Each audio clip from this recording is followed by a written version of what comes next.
มาพบกับผมแคสซี่แมทไทยครับสวัสดีครับสวัสดีครับสวัสดีครับ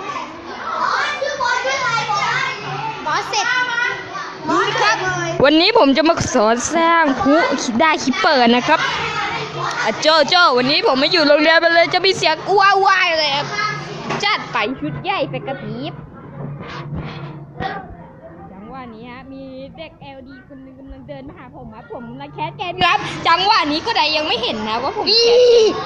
ไอ้ตะเคียนได้ยินเสียงหัวเราะมันเนี่ยโคตรโลเจ็ดฮะโอ้โหพ่อด้วยนะครับเขาเล่นเกมอยู่อะเฮ้ย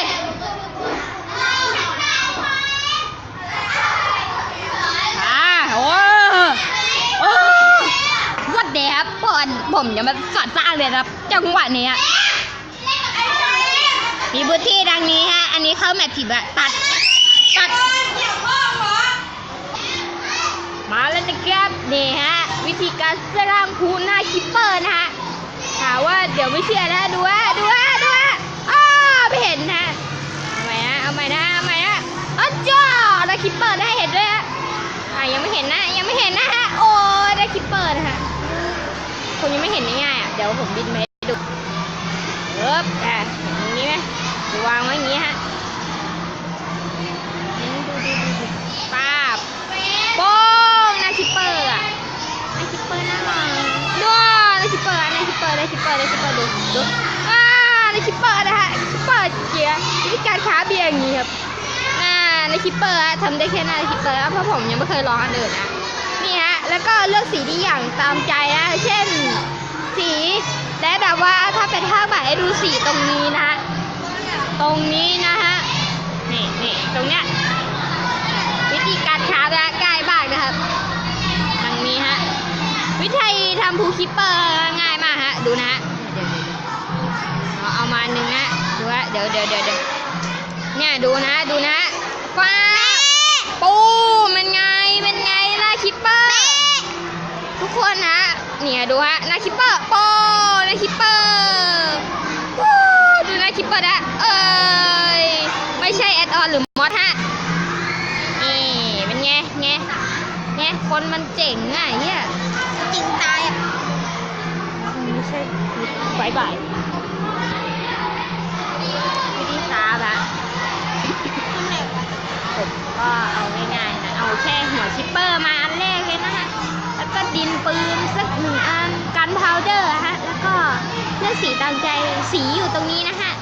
ตรงนี้นะฮะอันนี้เห็นฮะนี่ฮะเอาสีอย่างแบบมั่วๆได้นะเอามาแค่6 สีพอนะฮะมั่วๆเลยนะเนี่ยแล้วก็เป๊ะโป๊ะเป๊ะจิปะปุปิอย่างเงี้ยโป้งแป้งปูโป้งนะครับได้ด้วยกันแล้วก็ตัดคลิป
ต่อเลยฮะ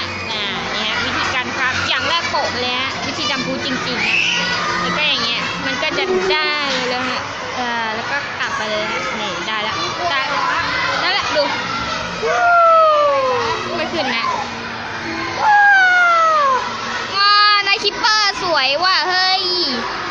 อีนายคิปเปอร์นั่นวะดูนะนายคิปเปอร์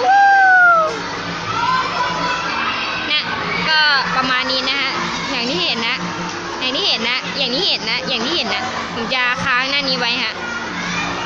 ทุกคนได้ดูฮะเห็นใช่ไหมส่วนด้านนี้ก็เป็นด้านแปรแล้วนะโอเคฮะแค่นี้